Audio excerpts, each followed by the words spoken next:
Number 1. The Saxons, aka the sons of Sac.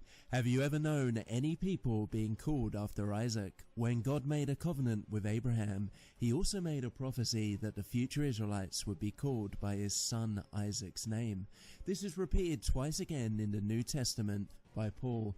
Paul was very aware of the reality of where the lost tribes of Israel were. So which race today is named after Isaac? Who was Paul referring to? In the name Saxon, which is modernized from sack and son, the I has simply been dropped so we can read sons of Isaac. To understand this, when the Assyrians deported the Israelites around 700 BC, the Israelites, who some called Scythians, began calling themselves the Sake Sune. The Sake, or Israelites, eventually traveled up through the Caucasus Mountains into Europe, and this is where the name gradually got modernized to Saxons. The white race today, the Caucasians or Anglo-Saxons, Celtic, Germanic peoples, are the real children of Isaac and inherited all the promises. God's prophecies never fail and still hold true after 4,000 years. Number 2. They would follow the 10 Commandments. Ever since the 10 Commandments were given to Moses on Mount Sinai, only one race has consistently followed them all the way up to this day. You find law and order in every white society. The common law we have today was built upon these very 10 Commandments. You find it in every white society, but completely absent in any other races, countries and laws.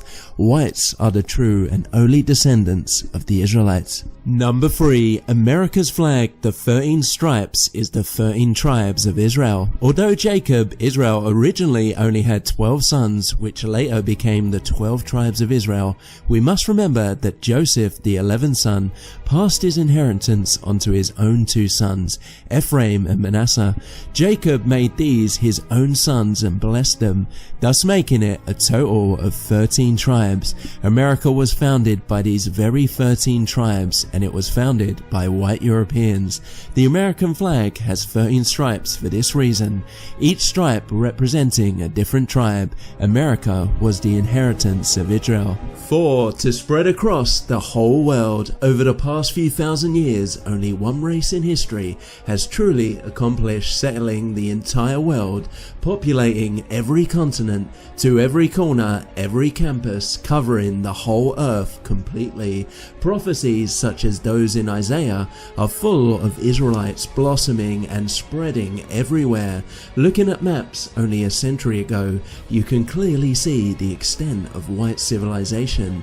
There is no other race throughout our entire history that can claim to have fulfilled these prophecies. No other race except the white Europeans can therefore truly claim to be the Israelites. 5. To be known as sons of God, Christians. Only one race calls themselves Christians universally, at least up until only a few decades ago, and for centuries every white country in the world proudly called themselves a Christian nation. This was without exception across the board. There were no non-Christian white nations. There is a certain prophecy in Hosea that the children of Israel, who were about to be deported, would one day at a later time be called the sons of the living God. In other words, be called Christians. So which race has lived up to that? Which people has always proudly called themselves Christians? Which people throughout history has even been identified as Christians? We understood that we, our brethren, were one race of people united under Christ, our Saviour, our King, our God. 6. Israel's new home to be to the northwest. Whilst the children of Israel did conquer and settle in the lands of Canaan, it was prophesied that they would eventually have a new home.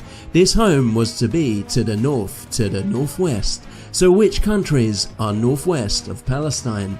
Well, all the countries within Europe, of course. From all the dispersions during and after the Exodus, the children of Israel gradually spread into, colonized and conquered conquered Europe. It is obvious that Israel can only be the white Europeans, and their new home was Europe, and from there all other white nations over the world which were founded by the European people. Number 7. Adam means ruddy, to blush in the face. When Yahweh created the first ever man in his image and his likeness, he called him Adam for a reason. The name Adam has a meaning. It means to blush or show blood in the face. Only the white race has red, rosy cheeks, is capable of blushing, and can show color in the face. Since all the children of Israel descended from Jacob, from Isaac, from Abraham, from Shem, from Noah, and all the way back to Adam, it is obvious the Israelites must have been white and ruddy, just like all their ancient forefathers. 8. Christ sent the apostles only to the lost sheep of Israel. Christ was very specific when instructing the apostles where to go and where they were to travel to. Why did the apostles travel to Europe? Why did they not travel to China or Africa or anywhere else? Because they had all dispersed into Europe. Christ's ministry was all about bringing his lost sheep back into his flock, and as he explained, they would hear his voice and all become one flock once more. Christ specifically commanded the apostles to only go to the lost sheep of the house of Israel and nobody else.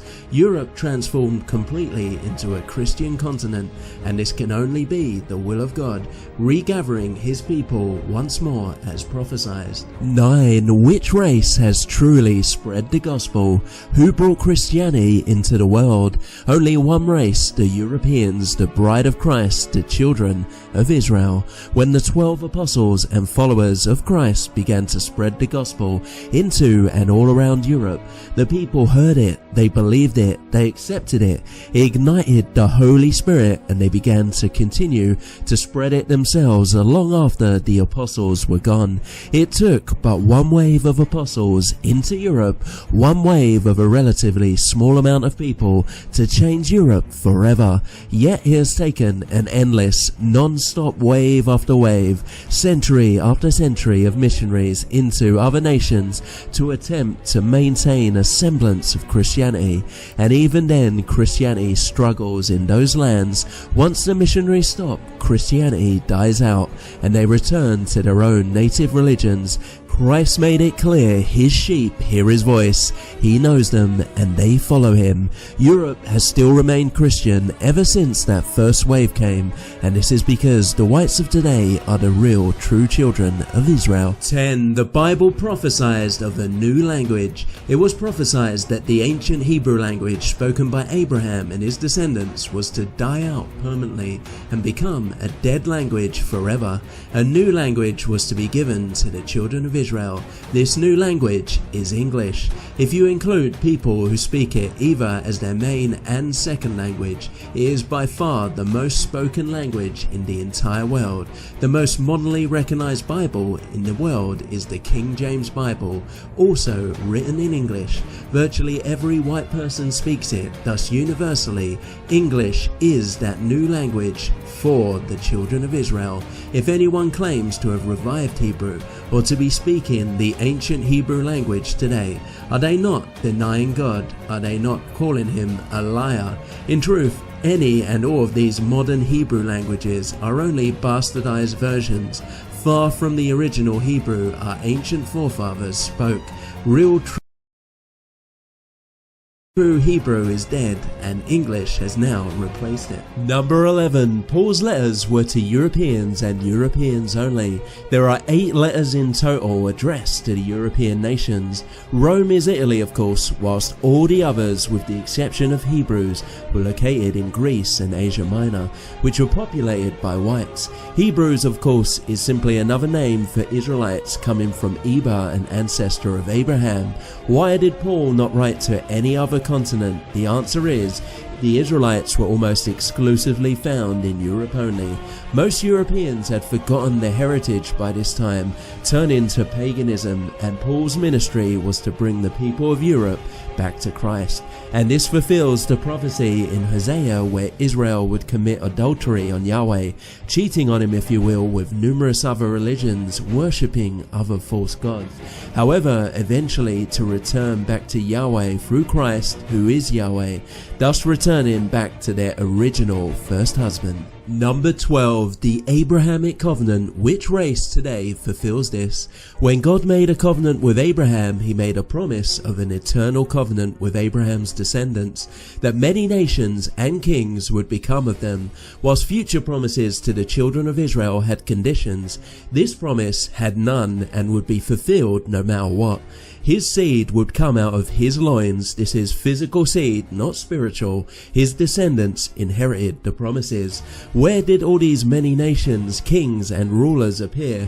What race can truly fulfill that prophecy other than the current white race? Number 13. Jesus was white, just like his people. Are there any biblical descriptions of Jesus? The Nazarites were purer than snow. They were whiter than milk. They were more ruddy in body than rubies. If Jesus was a Nazarite, then how could he be dark-skinned? Furthermore, if he was a descendant of Adam, how could he not be white and capable of blushing? Are there any historical descriptions of Jesus? The Roman consul Lentulus wrote a letter to the emperor, and in it he describes the condemned man, Jesus of Nazareth, as having blue eyes and blonde hair.